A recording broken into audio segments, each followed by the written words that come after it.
Thanks to everyone who have subscribed. If you have not, please do. And thanks for coming out here. I really appreciate you. How President Muhammadu Buhari betrayed ABBA KYARI in his last moment. As Nigerians mourn the death of ABBA KYARI, the late Chief of Staff to President Muhammadu Buhari, amongst others, response by the men in government and the general masses, it is expedient to discern how the man's last hour will be handled by the government he served with his last breath.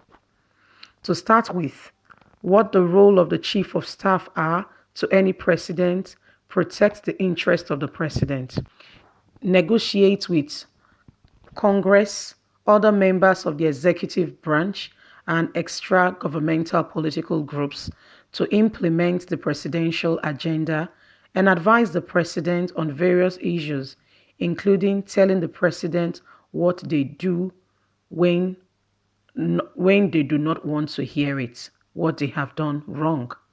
This brief attempt to capture who ABBA KYARI was to the president, aside being his private security, goes to tell that since the president was elected to serve the best interest of the country, Buhari ought to become selfless and put the interest of the country above self. So, KYARI was one man who oversaw all that and was just principled thinking cap on all fronts. Having less time for his family and more for the nation he sought to serve, especially Buhari. KYARI, ostracized, became the closest person to Buhari on earth, at the risk of losing his family, close friends, and allies, because his job was very demanding of that. He needed to protect the president, tell him the truth, and advise and encourage him in the right path. He was closer to President Muhammadu Buhari than even his wife, Aisha. At the turnout of events, taking recognizance that KYARI contracted coronavirus in line of duty, he should have become Mr. President's liability to make sure the guy is well taken care of.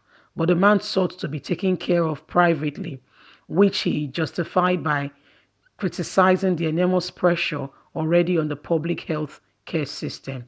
Not to elaborate the matter, despite the optimistic KYARI demonstrated and the gesture, he died anyway. It would have been expected that immediately the incident happened, President Muhammadu Buhari then should do the man the very last honor by protecting the sanity of his last moments in the terrestrial times. How are what he could have done? As your closest stewards and advisor, Buhari ought to first of all brief up security around his corpse. No cameras, just the one from the State House, and just a shot showing his face may be shared with curious public members. He then ensured that the family, wife, and children see their departed before lowering his body into Mother Earth. Yes, his remains were grossly concealed, but it could have been packaged in a glass casket, or worst of all, dipping in a white cloth, and to spare his face, which should then the cover should be taken off so as to protect others from the deadly coronavirus, so they could have a glimpse of his face, and even the wife, her husband, children, their father, for the very last time. It was a no-brainer. The cabal of persons KYARI would attract many of his funeral, irrespective of how they did, to allow your best friend have the kind of funeral KYARI had. He was the closest person betrayed by Buhari. Did you notice that Buhari was not even at his funeral? Members of APC were not there. The very vast majority of Nigerians didn't know KYARI's idea. Progeny spent about him, made to see like Lucifer cousins, until tributes were sent from private chamber to him via social media. And all of this, a Yoruba man, former editor of this day newspaper, Femi Fani-Kayode, one of the forecast critics of President Muhammadu Buhari's government, also a Yoruba man, and Jeffrey Onima, a minister of Buhari's government, who is an Igbo stake, insist he was a man who served his boss with enormous integrity and top-notch experience, and he was a very private man who kept all of Buhari to heart and always protected Muhammadu Buhari.